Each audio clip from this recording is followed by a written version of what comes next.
Greetings, everyone. Welcome to our exclusive Global Leading Voices webinar campaign. We are delighted to have you join us here today. Please be informed that if you have any questions during the presentation, you may type them into the question box in your control panel. The presenter will answer your questions at the end of the presentation accordingly. Now, without further ado, we will turn the time over to our presenter, who will begin shortly. Thank you, everyone, for joining us today for this webinar. We're going to discuss ethical hacking versus penetration testing versus cybersecurity and compare some of the differences between them. Andreas and I would also like to take this opportunity and thank PECB for organizing this event. We're extremely happy to be here today. So let's begin with a few words about Andreas and myself. My name is Carpenter, and I'm a consultant for Arrakis Consulting, with headquarters in Phoenix, Arizona, where it's very early right now, and with global operations. My main responsibilities are to support our clients in all matters related to cybersecurity, with an emphasis on regulated environments such as CMMC, GDPR, HIPAA, and so on. I'm also a PECB instructor for ISO 27001 and CMMC Foundations. Andreas, turning it over to you. Thank you very much, Carl. Hello, everyone, and welcome to this webinar. My name is Andreas Christoforides, and I'm the Business Development Manager at the BWise Cyprus. Where currently my main responsibilities are to deliver to our clients a wide range of cybersecurity projects in the areas of strategy, governance and risk management, data privacy and protections, business resilience and recovery. I'm also a PCB instructor for ISO 22301, 27001, GDPR, and soon for ethical hacker courses. This topic is of great interest to me as well, and we do hope you will enjoy it. So today we'll talk about some of the differences and similarities about ethical hacking and penetration testing. We'll see some types and stages of penetration testing, which is actually one of the most interesting part of our presentation. We're going to discuss about cybersecurity and impact of COVID-19 on cybersecurity, how to get involved, meaning what are the stages if you wish to become a pen tester, why is this a big deal, and things to watch out for. And at the end of the presentation, we'll be happy to take some questions. Well, we have seen today that a lot of people and even organizations are still confusing these two, ethical hackers and penetration testers. But believe me, they have their differences. All the organizations, when they hire an ethical hacker or a penetration tester, they always make them wear the same hat. Of course, the similarities those two are using are usually the same operating systems and tools. And I'm talking about Kali Linux or Ubuntu. But we're not going to discuss today the tools being used, especially using those operating systems. But I'm quite sure that a lot of people here today came across Kali Linux before. One of the main differences, and hopefully at the end of this presentation, we have some questions about that.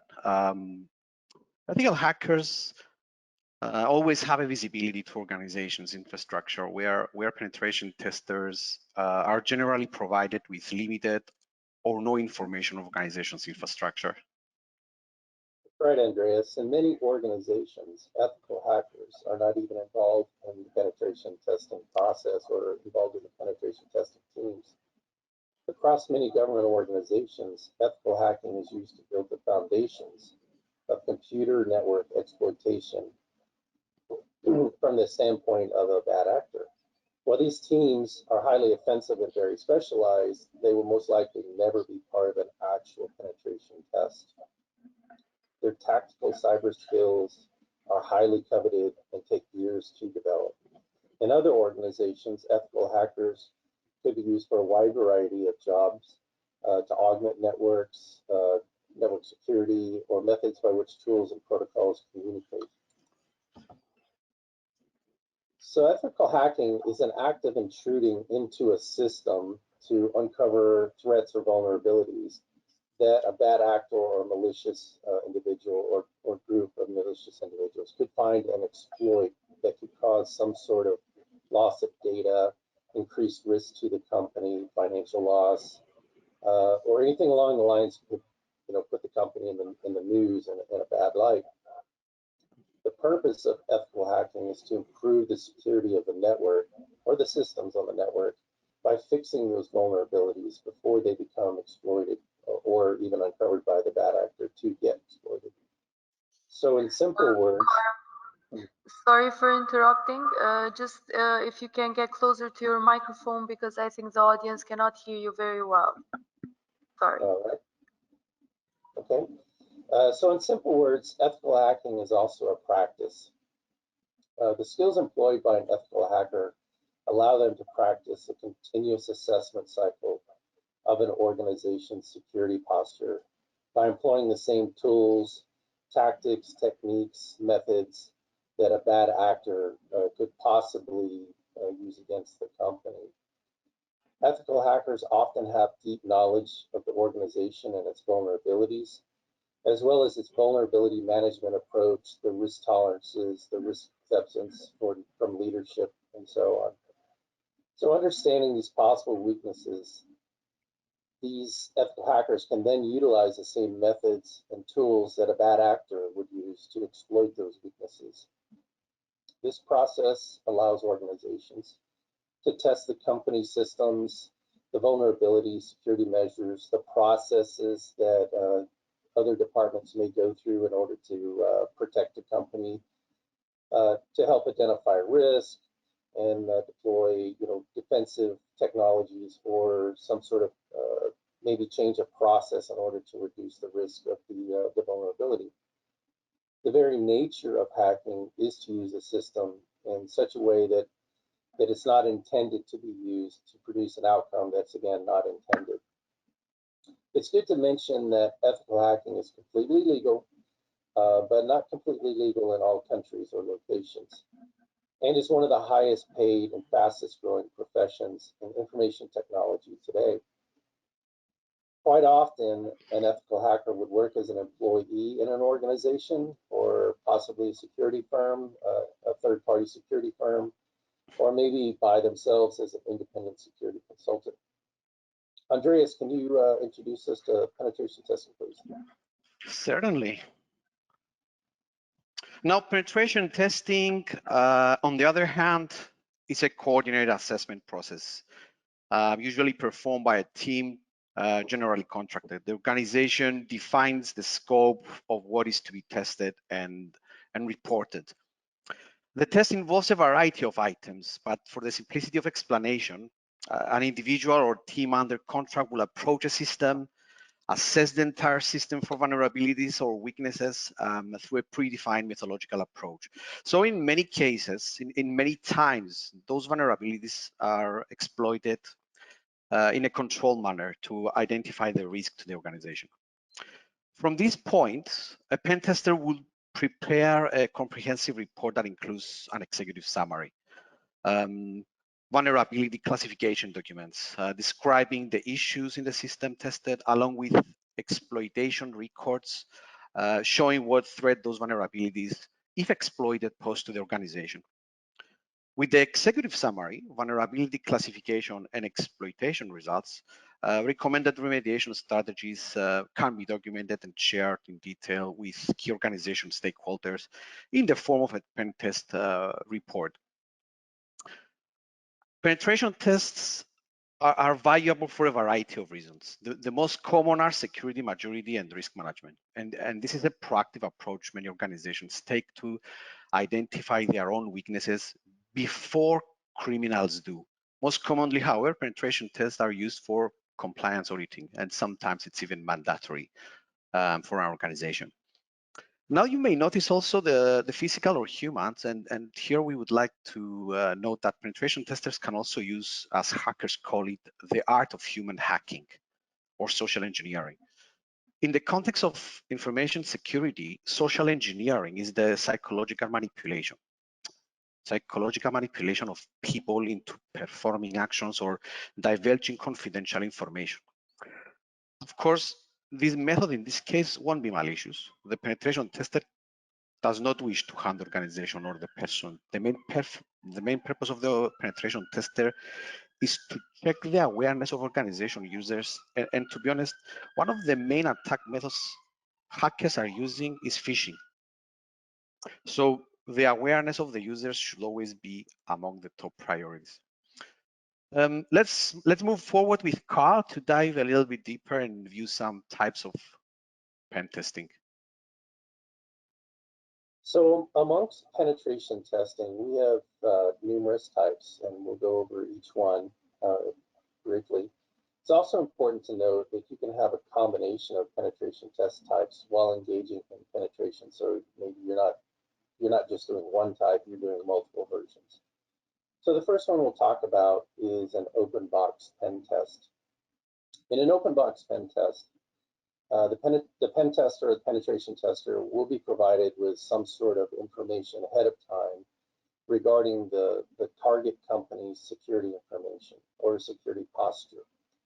Sometimes, at least in my case, I've found that companies will request an open box pen test because they already know they have a weakness and they just want to see how you can exploit it. And instead of spending as much time on reconnaissance and compromising, they already know what the vulnerability is, and they just want to reduce cost by saving the time for the pen tester.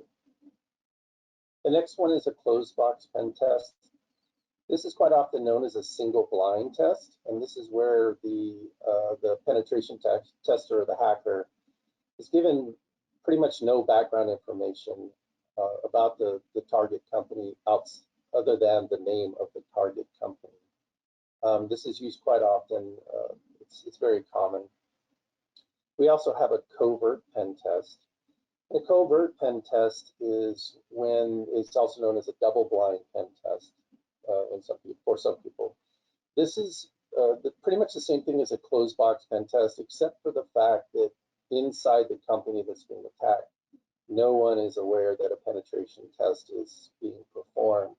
And quite often, this is used for the target company to be able to exercise other departments within the company to find out how they would react if it was an actual attack from a bad actor. So in this case, if a penetration test is going on, the company could see how the IT department is going to react, how the security department is going to react. If there's a case of phishing or something like that, what level of training needs to be adjusted, and so on. So for covert tests, it's especially important for the pen tester to have the scope of the penetration test and completely understand that scope with absolutely no confusion. And most importantly, every bit of that scope is written down in a contract to make sure that all parties are protected. Unfortunately, if a pen tester goes out of the scope, then there could be some legal issues that the penetration tester could be facing. We also have another form of pen testing, which is more on the technical side, but it's the external pen test. In an external pen test, that's where basically the penetration tester or the ethical hacker is attacking everything that's what's known as public facing. So anything on the internet would be fair game on an external pen test, that so long as those targets on the public facing side of the company are actually owned by the company. But even then, we have to narrow down what actually can be attacked. So if the company, for example, has a virtual server that's public facing that is in the Amazon cloud, you can't necessarily attack that because that's also attacking Amazon. We have to coordinate and make sure that we're safe. Quite often for external pen tests, the penetration tester, once they compromise something that's external, they're given explicit instructions to not proceed further or to gain permission to continue and then convert it into the next section or the next type, which is an internal pen test. So once you've compromised something that's external, then you have to stop and to make sure you have permission to continue into the inside of the network. External pen test can also have a different type of pen test in relation to not only what's on the internet, but what available. If a company has a Wi-Fi network and you can access that Wi-Fi network from the parking lot or or a road or something, then you could exercise Wi-Fi attacks against the company to see if you could get in. We also have an internal pen test. An internal pen test is viewed from the standpoint of what a disgruntled employee could do to the target company, and performs those attacks on the inside. And then we also have a physical pen test, and the physical pen test is really where we're getting into how can we break into the company's target location? How can we get inside the building? This very commonly is tailgating. If you could clone badges, if they have smart badges, you can clone those. Most pen testers that do this also understand how to pick locks. They understand the mechanical features of restrictive devices like magnetic doors or motion sensors and so on. Personally, in the pen testing that I do, I normally do a closed box, external, internal, and physical pen test for each engagement. But for each engagement, I also encourage the client to include the covert factor of the pen test, so they get more value for the money that they're spending. Andreas, want to guide us through the stages? Certainly, thank you. At the stages, we have planning and reconnaissance. So defining the scope and goals of this pen test, including the systems to be addressed and the testing methods to be used. At this stage, when conducting a meeting to defining the scope, always make sure that you have the management commitment on this one. Make sure they understand the real value of the penetration test. So at this stage, gathering intelligence is a must to be able to better understand how a target works and its potential vulnerabilities. Information about servers, domain names, mail servers, IP addresses, network access storages, switches, you name it, routers, operating systems, or even firmware versions. In the scanning phase, pen testers step forward to start singling out possible areas of attack against their target. This is also the first phase in which a target can identify that they have been attacked. So definitely you're going to see some firewalls start flashing. Assuming that the target has appropriate security in place, that is, for example, a firewall or an intrusion detection system. Usually, pen testers will start scanning the network to get a general idea of what actual targets are available for further exploitation. And they use tools such as Nmap, which is a free and open source network scanner. And Nmap is used to discover hosts and services on a computer network. So pen testers will begin to gather information about the target's purpose. They will identify what port it has open and possibly what services it offers.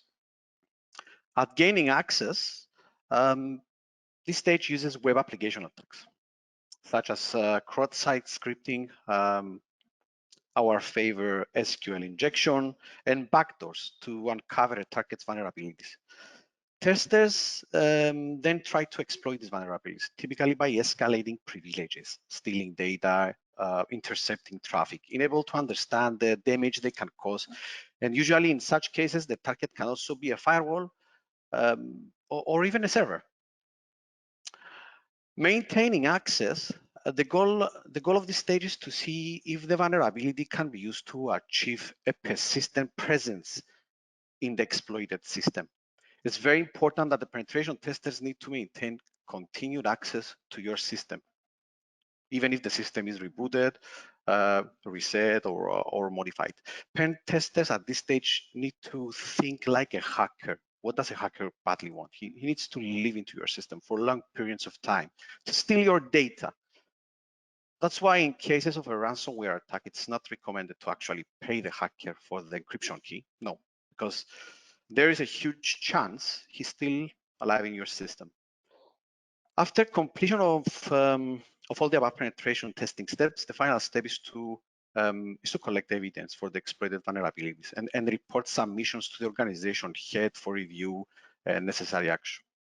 Now it is the time for management's decision on how these vulnerabilities or risk has to be addressed. If the managements don't take any action or ignoring this risk, then the system will be vulnerable.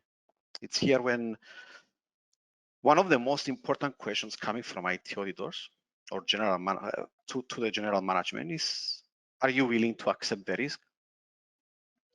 That means the system is not secure and will be targeted by attackers. So the report will include the overall summary of penetration testing and details of each step, information gathered during the penetration test, all the vulnerabilities exploited during the test, assessed of sensitive data during the test, important suggestions for ensure security. So cyber attack, it's no longer a question of if, it's a matter of when. Let's continue now to see the cybersecurity part. Cybersecurity is the protection of internet-connected systems, such as hardware, software, or data, from various cyber threats or vulnerabilities, bad actors, malicious parties, and so on. And this practice is used by individuals and enterprises to protect against unauthorized access to data centers and other computerized systems. Doesn't really matter what it is, you just have to protect it. So a strong cybersecurity strategy can provide a company a good security posture against malicious attacks, designed to either alter or steal or delete, or maybe encrypt so they can extort an organization of their data in some form or fashion, or maybe request a ransom. Cybersecurity is also instrumental in preventing attacks that aim to disrupt a system or device used by the company, such as distributed denial of service or just a simple denial of service. Doesn't really matter if you're preventing the access to that device, then the company is affected in a bad way. So the term cybersecurity can apply to a variety of contexts, from businesses to mobile computing, can be divided in multiple categories and so on. So a few of these categories. So the first one we'll talk about is network security. And that's the practice of securing a computer network from intruders, whether it's a targeted attacker or some sort of opportunistic malware, some sort of, or it could be even a malicious insider. That's why we have permissions and so on inside the network. We also have application security, which focuses on keeping software devices free of threats, devices that run the application free of threats that could affect that application. So a compromised application could provide access to data that was not designed to be accessed by everyone or even specific individuals. So think of like a SQL injection attack, which allows you to input a command and you can receive all sorts of data that you're normally not supposed to get. Successful security begins in the design stages, well before that application is deployed. And unfortunately, quite a few companies, they kind of flip this around. They do it backwards. They design the application, then they deploy it, and then they wait for other people to tell them that there's a problem with the application, then they go fix it. So that's generally not a good idea. It's not considered best practice now, or in today's world. Information security protects the integrity and privacy of the data, both in storage and in transit. Information security is found in every regulatory environment at a broad sense, and it's up to the company to translate that into what is needed in order to protect the information. We also have operational security, and this includes the administrative controls such as policies, standards, or procedures in order to protect the company, regardless, again, if the threat is internal to the company or if the threat is external to to the company. So this would be the permissions users have when accessing a network, and then whatever procedures are used, written and used in order to determine how data is going to be stored, how it's going to be transmitted, how it's going to be shared, and so on. And I find that in a regulatory environment, policies are the foundation of cybersecurity in a holistic sense. So policies absolutely are part of the supporting the technical side of information security. We also have disaster recovery and business continuity. And this defines how a company is going to be able to respond to a cyber event, whether it's internal or external, or anything else that could cause the loss of that company's operations or the data. So disaster recovery policies will dictate how the company is going to restore its operations and so on in order to return to the same operating status as before the event. And it doesn't matter what the disaster is, whether it's a tsunami or it's a hacker attack.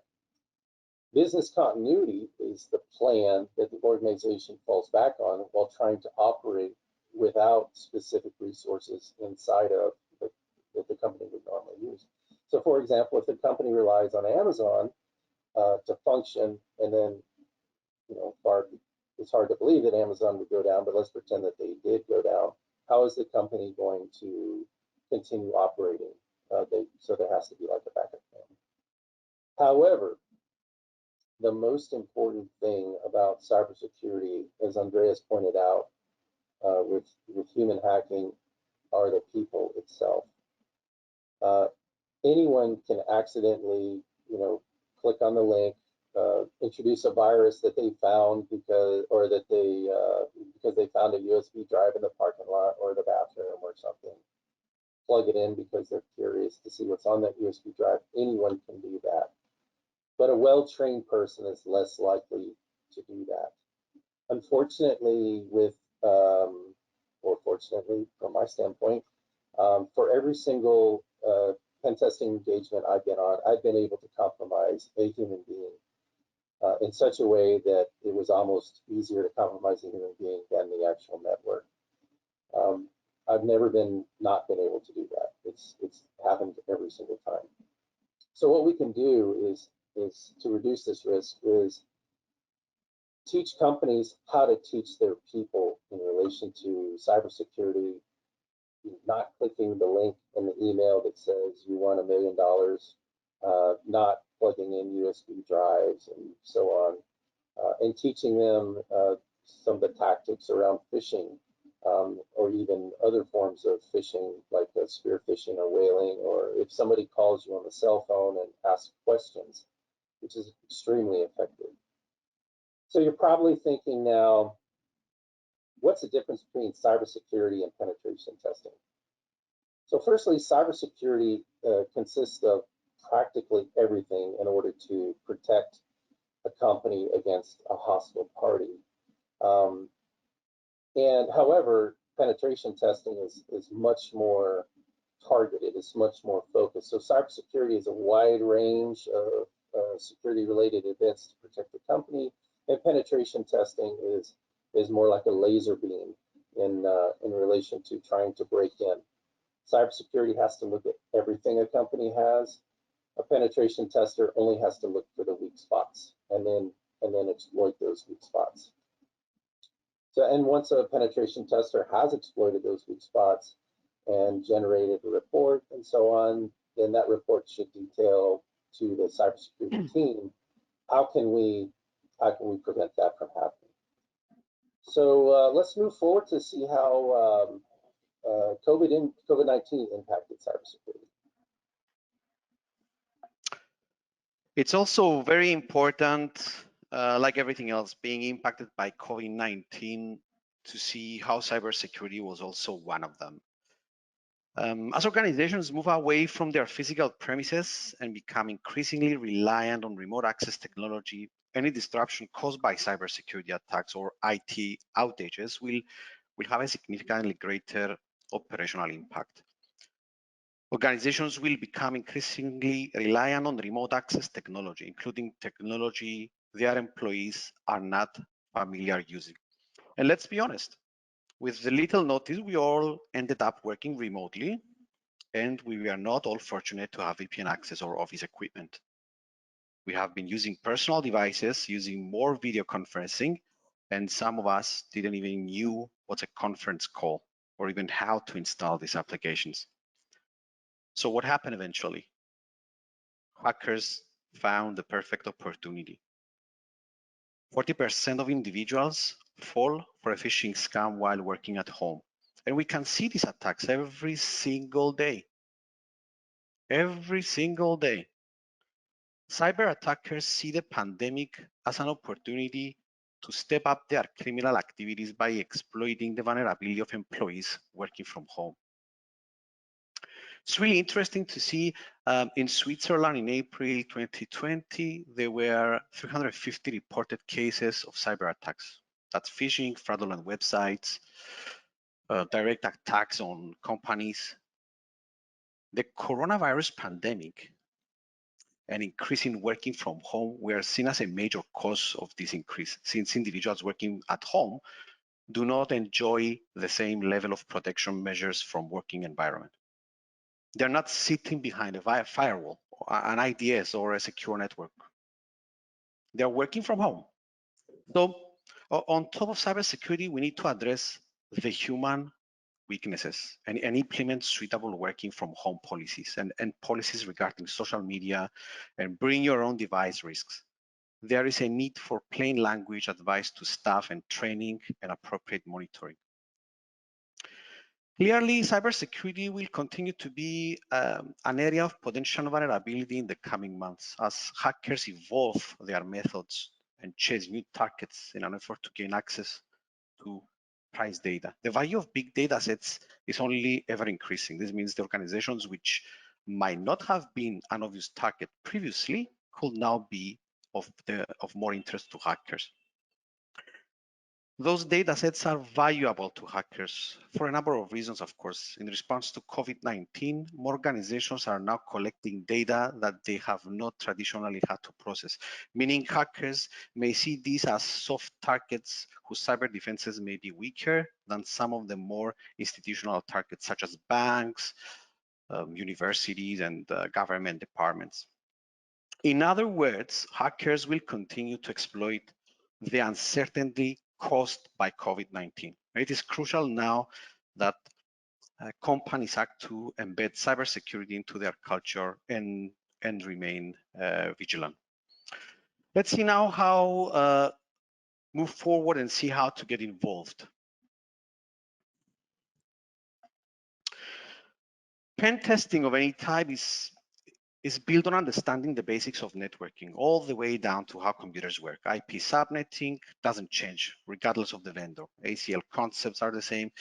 So get started with certifications that are more focused on network engineering or IT support that can go a very long way in being an effective pen tester.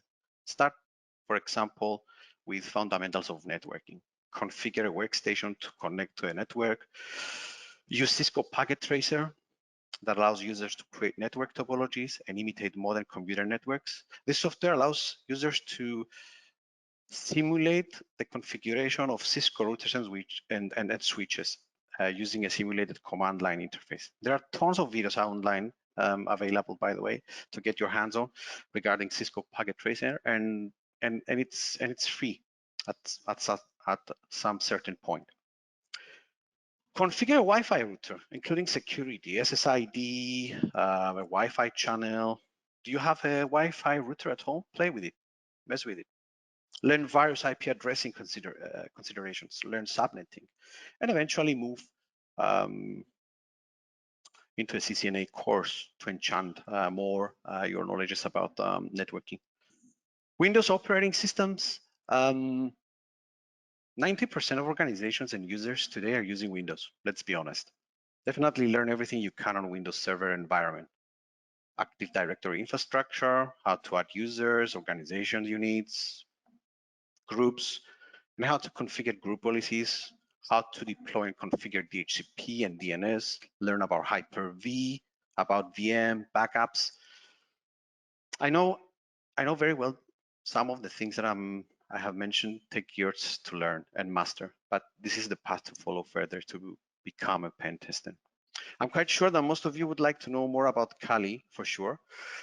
Kali Linux is an open source Debian-based Linux distribution. It's aimed to advance penetration testing and security auditing. It contains several hundred tools targeted towards various information security tasks, such as penetration testing, of course, security research, forensics, reverse engineering, you name it. And it's a multi-platform solution, accessible and freely available to information security professionals.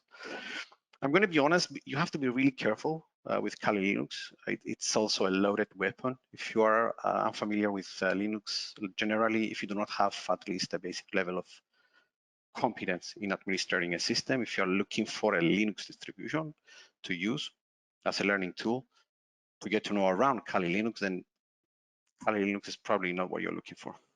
Misuse of security and penetration testing tools within a network, particularly without specific authorization, may cause irreparable damage and result in significant consequences.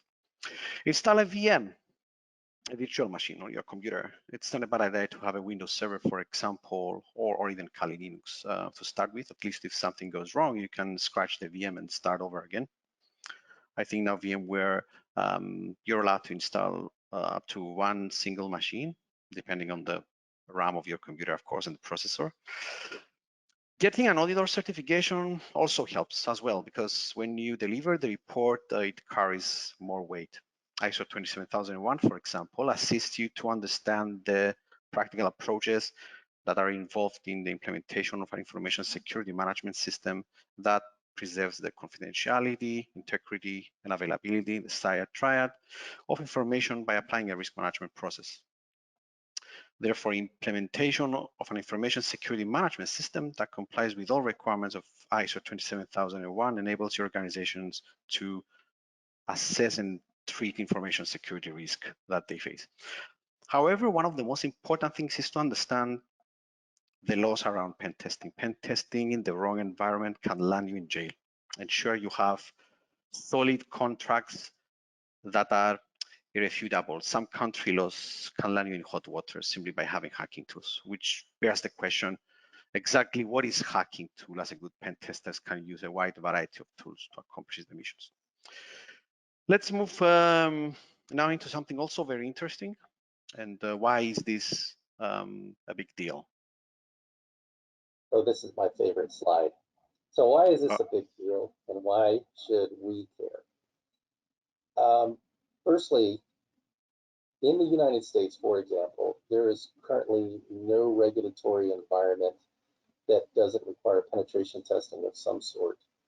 And every single regulatory environment requires adequate cybersecurity.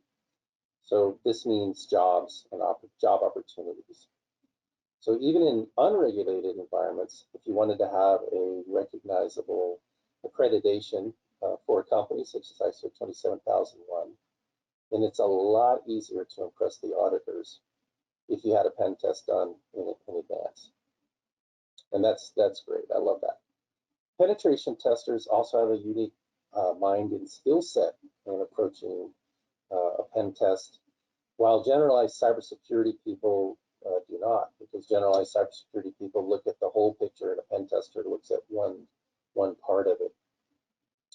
However, having said that, a pen tester most likely was a generalized cybersecurity person before they became a pen tester. To go down the same path that Andreas mentioned with learning about cybersecurity and information technology. I love this part, but the vulnerabilities are being discovered faster and exploited faster than people can be trained or those vulnerabilities remediated. New zero-day vulnerabilities are coming out all the time. This simply means that there's never not going to be work. There's always going to be something to do, and so on. And as a penetration tester, you're never truly going to know every single thing because something new is being invented every single day. So because of the constant pace of vulnerabilities and trying to remediate them, this is going to require a cybersecurity workforce to always think outside of the box, never become complacent. They're always going to have to think every day is a new day. They're always going to have to learn new things. And this is good for them, for a cybersecurity team, as well as a penetration tester. But I want to emphasize the last bullet for sure. As of February 2021, this year, in the United States, there were 314,000 unfilled cybersecurity jobs and 3.5 million globally.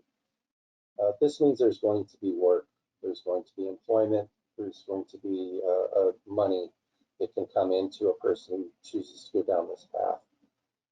In comparison of 3.5 million globally, 2014 are only 1 million unfilled. So you can see the trend moving upwards in relation to the requirements of needing penetration testers and cybersecurity people. And then you also have the various governments across the entire planet that require penetration testers and experienced cybersecurity personnel in order to meet the regulatory environments. And if those companies don't do that, then they get fined or other liabilities that could happen to them. So essentially, the whole focus of this slide is that there's employment that's available. And at this point, I think we're done with our slide deck, and Andreas and I can accept some questions.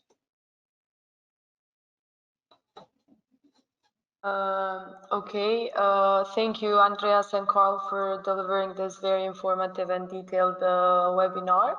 PCB offers training and certification courses which will show your dedication in implementing and managing privacy-related frameworks, and most importantly, you will get recognized worldwide. Before moving on with the Q&A session, I'm just happy to inform you that the newest PCB training course, Ethical Hacking, is coming soon. And if you are interested to know more about this training course, please check the link in the chat box. Now we'll go ahead and take some time to answer some of the questions from the attendees. The first question is, are organizations protected by GDPR from ethical hackers or penetration testing?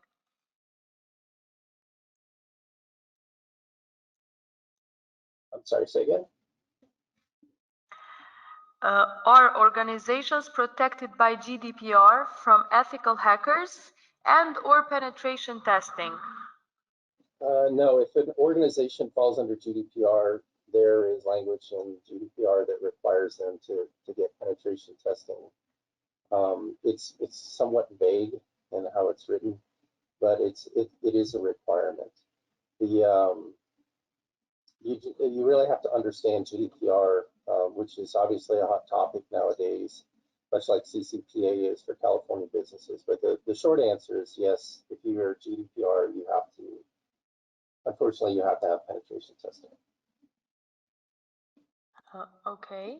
The second question is, how does one make a transition from being a cybersecurity expert to a pen tester? Basically moving from defensive to offensive. So the good thing about about that, if you're on the defense as a cybersecurity person, then it's somewhat easy to switch to the offense because you already know how you're defending a company from an offensive person.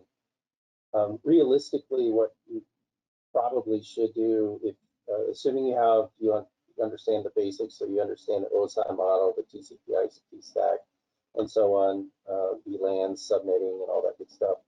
If you understand that, then what I would suggest you do is build a test environment or find a test environment, maybe with some friends or whatever, and then create common vulnerabilities, replicate the vulnerabilities that are common today, and then try to exploit those, create lab environments and then attack those lab environments. And then after you've attacked them and you exploited it, patch the vulnerability and then attack it again and see the differences and so on, or even try a different way of attacking that exact same lab environments. There are systems out there. You can get, there's pen testing sites on the internet where you can intentionally attack a known location. They build it for penetration testers to attack the location, so you can attack those. But there's also VMs that you can download from the internet that are vulnerable to begin with, and they're designed as a test bed for future pen testers to practice their skills on. Okay, the next question is, could you please recommend us any literature as a starting point to get introduced into pen testing? Oh, any literature? You could probably go to the Kali Linux website. That's a really great start. I personally have some books that I ordered off of Amazon years ago, like the red team methodology, blue team methodology. So red is the pen tester, blue is the defense. There's a ton of books you can get on off of Amazon or some other locations. But don't be afraid to look at websites for other penetration testers, like Offensive Security. Look at that one. That's the Kali one. They'll have a lot of material on there. However, to kind of move down the line a little bit, you can read all you want, but you have to practice. And sometimes some people just don't read very well. They have to be in a classroom situation. So obviously, I would recommend the ethical hacker course that PECB is offering. Okay, thank you. The next question is, what are the requirements for working towards being a pen tester? That depends on who the client is. I think that's kind of a vague question. You could have, from the client standpoint, so for example, if you're trying to do penetration testing for the United States government, you have to have certain certifications. You have to hold them. You have to be certified in order to work. And the U.S. government does this across the board for even IT support. But it also depends on what country you're in. So, for example, in Australia, if you have hacking tools on your system because you want to become a pen tester, but you're not a pen tester, then technically you're breaking the law, the Australian law, because they have rules around what software tools a person can have. So if you'll remember, Andrea said that there's the question, what is a hacking tool? You have to really think about that. Other countries are much less strict, and you could probably just say, hey, I'm a pen tester, and see if you can get somebody to hire you. Having said that, if you're not actually a pen tester, but calling yourself one, you're going to lose a lot of money and a lot of business, because eventually they'll find out. Okay. Which is a more effective? Can I add something here as well, Visa, by the way, Yes, of course. For the qualifications required for pen testing, especially in a variety of countries in Europe, you are not allowed to conduct a pen testing if you don't have this sort of certifications, and you will need also to provide proof of several projects that you have done in the past in similar environments. For example, if you are specialized in pen testing in bank industry or in maritime, you need to provide evidence that you have done these penetration testings before, able to even participate in this proposal, in this project, let's say. So without the qualifications and without proof, usually in the maritime industry, you are required, I think, several hundreds of hours in pen testing able to allow you actually to get on board the ship. Thank you, Andreas. The next question is, which is a more effective test of a company's security, the use of ethical hacking or pen testing? Oh, they both go together. There's no one answer for that one. A good pen tester can compromise a company fairly easy, and a good ethical hacker can expose vulnerabilities to prevent that pen tester coming in. You really want to have both teams. A pen tester attacking a company and the company doesn't have some sort of previous ethical hacking activity going on, probably going to have a fairly easy time of breaking in, versus a company that has ethical hackers to help them out with their security. If they don't have a penetration tester attempt to break in, then they really haven't been tested, and they don't really know if that ethical hacker is doing a good job. Okay, the next question is, when you conduct a pen test, is there a possibility that you fail in your pen test report or analysis because the cybersecurity system is so solid? That is absolutely a possibility. That's never happened to me, but I have heard of it. And that's not necessarily a bad thing either. If a cybersecurity posture for a company is absolutely so solid that a pen tester can't get in, the penetration tester is still obligated to try to do everything. But in the end, if they can't get in, they should write a report with all of their findings, whether they're bad or they're good. If there's any suggestions for improvement, even if the pen tester didn't get in, that's totally acceptable. But like I said, I've never had that happen personally. Okay. At what point can both pen tester and ethical hacker perform their role in an organization? So generally, an ethical hacker for a larger organization, they'll be performing their role all the time because they'll be hired by the company, or they'll be a full-time employee. A penetration tester is more of a contractor and is only working with that company between predetermined dates that's written in the contract, as well as the defined scope in the contract. So think of a pen tester as a contractor that's temporary. An ethical hacker can certainly be temporary, but quite often they're full-time employees for larger companies. Thank you for your answer, Carl. The next question, does ISO 27001 certification cover ethical hacking, pen testing, and cybersecurity? So 27001 does not cover it in such a way that where it details like you must have a penetration test, or you must do this, or you must do ethical hacking, or whatever, but it is strongly encouraged. 27001 is very descriptive in certain areas. It could be perceived that you're almost required to have a pen test, but it's not really. However, for clients that either are 27001 certified or want to get 27001 certified, having a pen test is highly encouraged. It makes the audit process easier.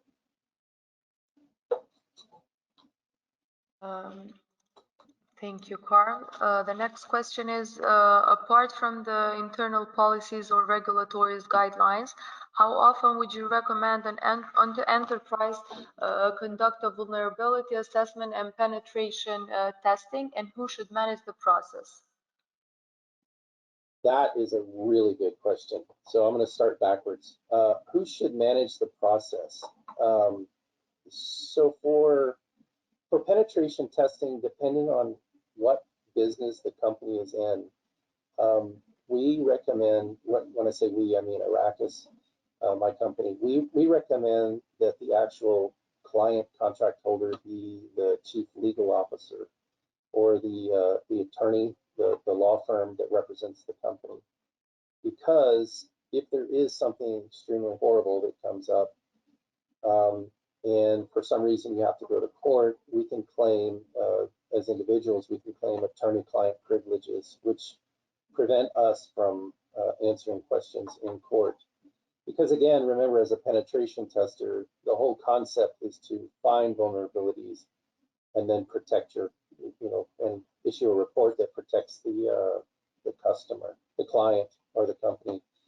But if you're in a legal situation where you're forced to disclose those vulnerabilities in court, and that and court is generally viewed as public knowledge, then you're kind of telling the world that this company is weak, and that's not a good idea if you want repeat business from them. In relation to how often a penetration test should occur, every United States regulation requires it at least annually, and I find that that's a fairly good rhythm of doing it once a year. Of course, a company can do it as often as they want, every other month if they feel like it, but they must do it at least once a year for all regulatory environments. In relation to vulnerability assessments, so running like a tool like Nessus or Qualys or something along those lines, most regulations require at least annually on that. That to me is a mistake. Most companies that I advise and consult with, I tell them, if you're doing it at least monthly, then you have less risk, but realistically, you want to do it as often as you can. For my personal set of clients, we do weekly vulnerability scanning, and that we find that that's good. And why we suggest against at least annual vulnerability scanning is because most United States regulations require that you patch vulnerabilities within 30 days of awareness or 30 days of the release of that patch.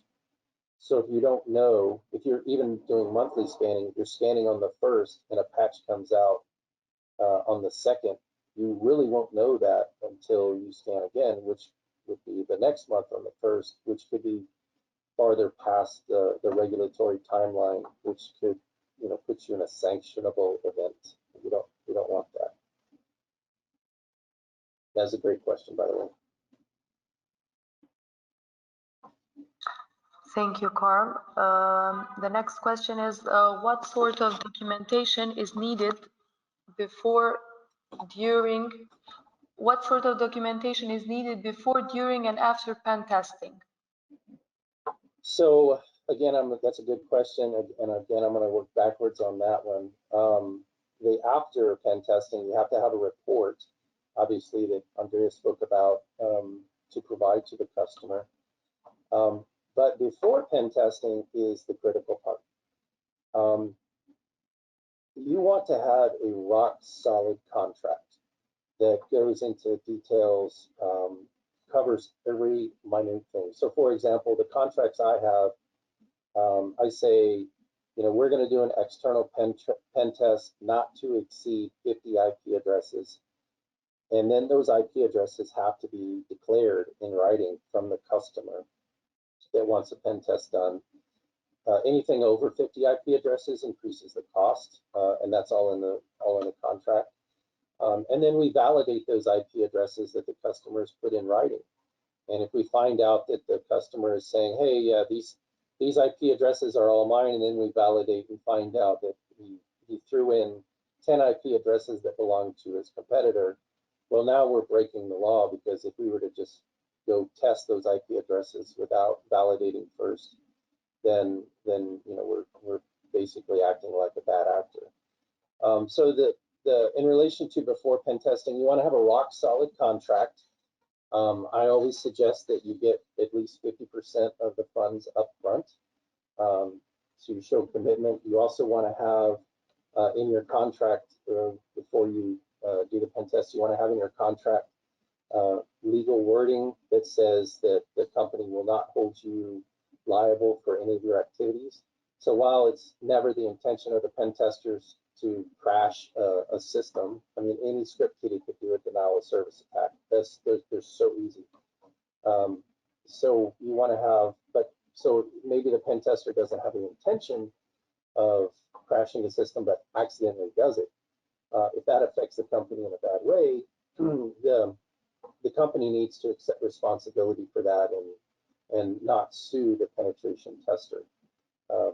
For example, it's if you're doing anything with a physical, like you're trying to break into a building, a client building, you also want to have what I call a permission slip. So it's not the contract; it's an independent permission slip that says the penetration tester is allowed to break into this building to see if it's possible, because if that penetration tester gets caught, then they could be arrested, because the police are not going to know why this person's trying to break into this building. If there's any contracts on that, all they are going to see is somebody breaking into a building, and they're going to arrest them. If you have a permission slip, then you can state things on there like, Carl Carpenter is allowed to break into this building between these times on these dates. And if you catch him or something along those lines, then please call this number right away. And that's the client who is allowed to basically authenticate that slip. And obviously, if you have that situation, you want to ensure that if you're going to do something late at night, that the person's actually going to answer their phone, that it's not on sleep mode or something along those lines. An example of a penetration testing occurring that was not necessarily did not necessarily have a good contract in place, or did not necessarily have a permission slip, is the two guys that were arrested in Oklahoma for attempting to break into a courthouse. They were caught, they were arrested, and they spent a couple months in jail because the contract was not well written. They didn't have a permission slip, and so on. And the unfortunate part about that is the state of Oklahoma was the client, and they're also the people who arrested them. Thank you very much, Carl. Due to time limitations, this was our last question. Thank you, Andreas and Carl, for presenting today, and thank you everyone for attending today's webinar. Please be informed that this session is recorded and it will be posted on our website and YouTube channel along with the slides of the presentation. Thank you very much to all of you.